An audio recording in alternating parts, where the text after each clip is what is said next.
December 23, 2008. Tesla has $9 million left in the bank, and payroll is due in 72 hours. If the company doesn't close a $40 million Series E funding tranche by midnight on Christmas Eve, it's over. Bankruptcy. Game over. And sitting in a Chicago office at Valor Equity Partners, Antonio Gracias is staring at the paperwork that could either save Tesla or destroy his entire reputation. Lehman Brothers collapsed 3 months ago. GM and Chrysler are begging Congress for bailouts. The global economy is in free fall. And here's this investor from Chicago about to bet millions on an electric car company that's never turned a profit, run by an internet entrepreneur with zero automotive experience, building a product that the entire industry says will never work. Everyone told Gracias he was insane. His partners questioned the decision. Other investors had already walked away. Even Elon Musk himself was hours away from personal bankruptcy. But Gracias saw something nobody else could see. And in the next 48 hours, he would make the single riskiest bet in automotive history. This is the story of how one investor's decision on Christmas Eve 2008 saved Tesla from extinction and turned a massive profit in just 4 years. But here's what nobody talks about. Gracias didn't just write a check. He moved to California, slept on factory floors, and became Tesla's secret operational genius during its darkest period. Antonio Gracias wasn't born into wealth. His father was a neurosurgeon who immigrated from Goa, India. His mother, Maria, came from Spain and worked as a pharmacist. They raised Antonio and his siblings in Grand Rapids, Michigan, instilling in him a work ethic that bordered on obsession. While his law school classmates at the University of Chicago were studying case law, Gracias was studying something else: how to buy companies. In the mid-1990s, while still in law school, Gracias founded MG Capital with just $400,000. $130,000 of his own money and $270,000 from other sources. Most people would wait until after graduation to start a business. Gracias couldn't wait. He started buying small manufacturing companies, learning operational management in real time while juggling contracts class and constitutional law. By the time he graduated with his law degree in 1998, he'd already acquired and was running multiple businesses. Within a few years, Gracias transformed MG Capital into an operation generating $125 million in revenue before selling it. He wasn't a typical investor who bought companies, slashed costs, and flipped them for profit. Gracias believed in operational transformation, getting his hands dirty to actually improve how businesses functioned. This philosophy would define everything that came next. In 2001, Gracias founded Valor Equity Partners and made a choice that seemed crazy at the time. He headquartered it in Chicago, not Silicon Valley or New York. Chicago had rebuilt itself after burning completely to the ground, and Gracias saw his business as paralleling that narrative of resilience. Valor's office overlooked Lake Michigan, positioned between the Chicago Symphony Center and the Art Institute. The walls displayed photos of the Great Chicago Fire. The message was clear: we rebuild what others think is destroyed. By 2007, Gracias had been watching Tesla for months. The company was trying to build an electric sports car called the Roadster, and most people thought it was a joke. Electric cars were slow, ugly golf carts with terrible range. But Gracias saw the numbers. He became an early institutional investor in Tesla through Valor Equity Partners and joined Tesla's board in 2007. It wasn't a huge bet initially, just enough to get a board seat and watch how Musk operated. Then 2008 happened, and everything went sideways. SpaceX, Musk's rocket company, had failed 3 consecutive launches. Each explosion burned tens of millions of dollars and pushed SpaceX closer to bankruptcy. Tesla was hemorrhaging cash trying to ramp up Roadster production, and Musk, who had invested almost everything from his PayPal windfall into his companies, was running out of money. He needed massive capital injections just to keep the lights on. In summer 2008, Tesla was closing a $100 million Series E funding round. The deal was practically done. Investors were lined up. The paperwork was being finalized. Then on September 15, 2008, Lehman Brothers filed for bankruptcy, triggering the worst financial crisis since the Great Depression. Overnight, the $100 million evaporated. Every strategy Tesla had for raising capital became worthless. Banks stopped lending, investors fled to safety. When industry giants like GM and Chrysler were collapsing, why would anyone take an unwarranted chance on a fledgling, independent American automaker? Musk took over as CEO and made desperate cuts. Tesla laid off a quarter of its workforce. They canceled the Model S factory plans. They delayed product launches. But the math was brutal. They were burning through millions every month, and revenue from Roadster sales couldn't cover costs. By October, Tesla was drowning. The company needed $40 million immediately, or it would go bankrupt before Christmas. Most investors would have walked away. The smart money was protecting capital, not throwing it into a failing car company. But Gracias made a different calculation. Few business people were willing to take risks at the time. Most were simply trying to survive. He saw opportunity where others saw catastrophe. December 21st, 2008. Gracias and Musk were on the phone constantly trying to piece together a rescue package. Musk needed $40 million to keep Tesla afloat. He pieced together $12 million of his own money and leaned on investors to complete the full amount. Musk was all in, literally betting his last dollar. But he needed existing investors to participate. If even one major investor refused, the whole deal would collapse. And one investor did refuse: Vantage Point Capital, led by Alan Salzman. Salzman had a different vision for Tesla. He wanted the company to become a battery supplier to traditional automakers like Chrysler, instead of competing as a car company. Musk thought this was insane. Salzman was trying to insist that they hitch their wagon to a legacy car company, and Musk said that ship was literally sinking. Traditional automakers were begging for government bailouts. Why would Tesla tie its fate to dying companies? The negotiations were brutal. The deal required unanimous approval from existing investors. Every hour that passed brought Tesla closer to bankruptcy. Employees were terrified, suppliers were demanding payment, and Gracias had to make a choice: invest $4 million more through Valor and help rally other investors, or let Tesla die. Here's what made the decision so risky. This wasn't just about money. Tesla and Musk's concurrent SpaceX program were just hours away from bankruptcy. If Tesla failed, it would probably take SpaceX down with it. Musk was leveraged to his eyeballs, and Gracias, as a board member and major investor, would be associated with one of the most spectacular failures in automotive history. His reputation, his fund's credibility, everything was on the line. But Gracias had spent the previous year working closely with Musk and the Tesla team. He'd seen their engineering brilliance. He'd watched them solve problems that experts said were impossible.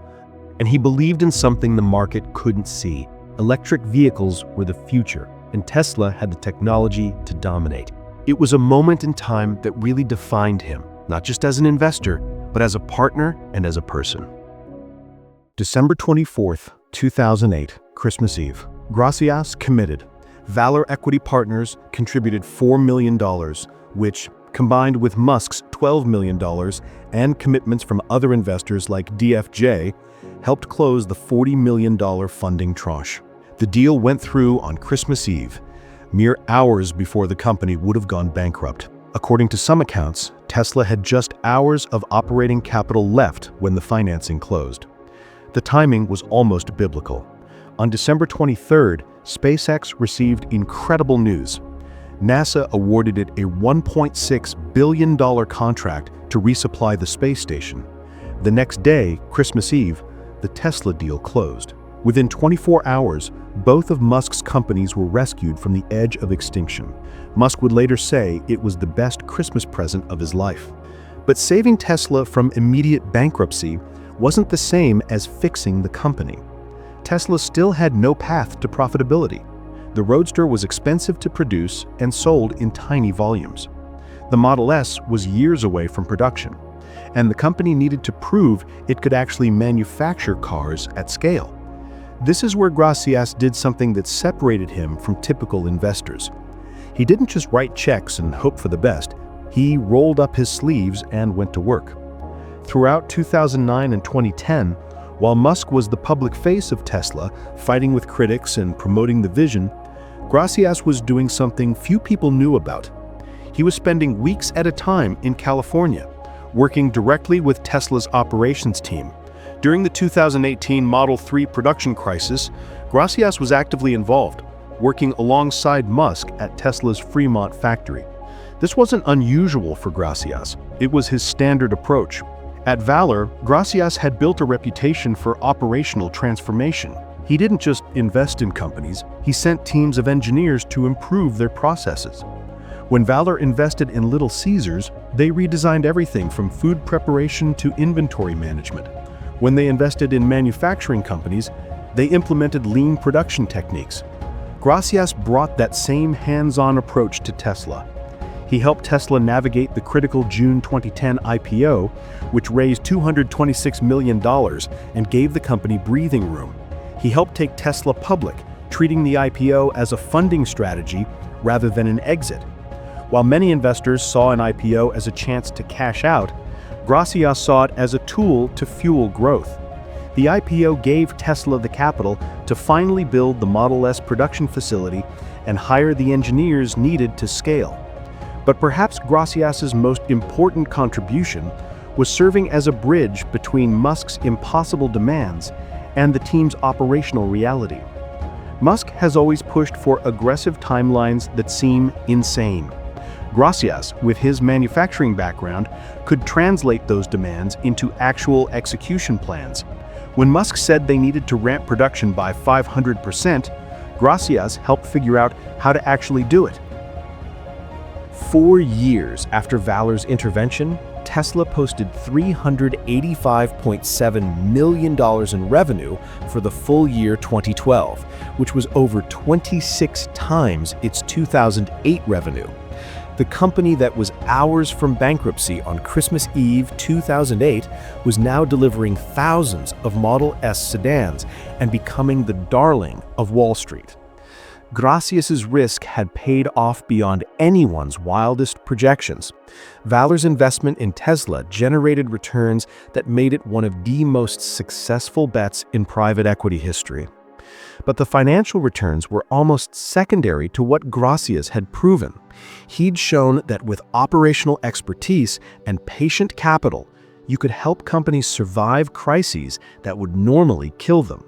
Gracias served as Tesla's lead independent director for 8 years, from 2010 to 2018. During that time, Tesla launched the Model X, unveiled the Model 3, built gigafactories for battery production, and became the most valuable American car company. Gracias was involved in every major strategic decision, from production scaling to international expansion.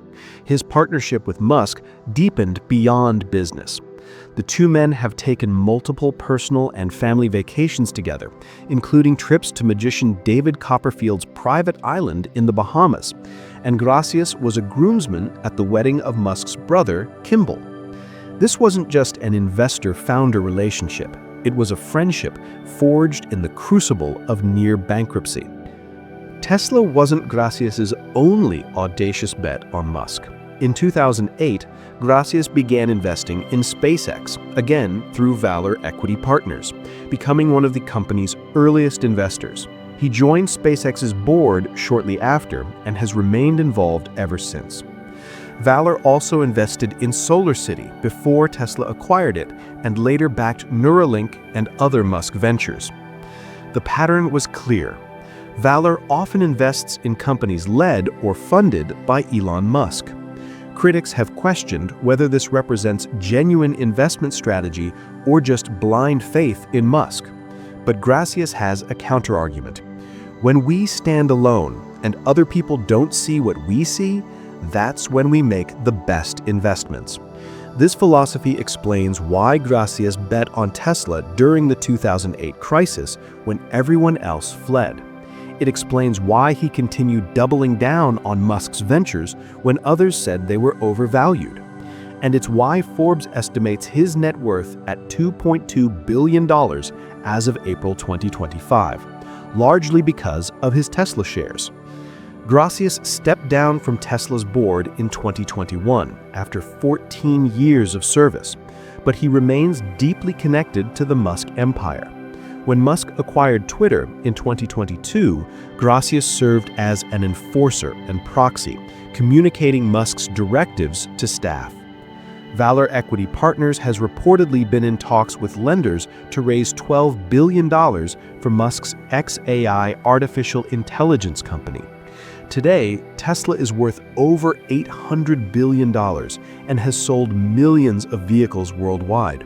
The company that was 72 hours from bankruptcy on Christmas 2008 was now the most valuable automaker on Earth. SpaceX dominates commercial spaceflight, and Elon Musk is the richest person in human history.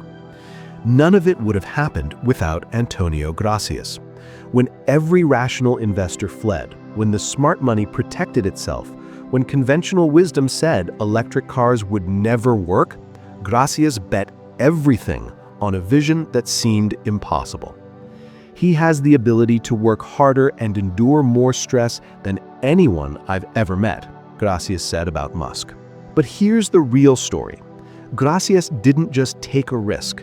He backed it up with operational expertise, patient capital, and a willingness to work alongside the team during the darkest times. He proved that the best investors aren't just people with money.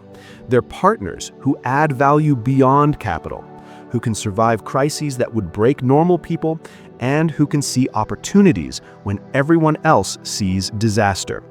Antonio Gracias took the biggest risk in Tesla history, and in doing so, he helped create the future of transportation, proved that electric vehicles could dominate, and showed that sometimes the craziest bets are the ones that change the world.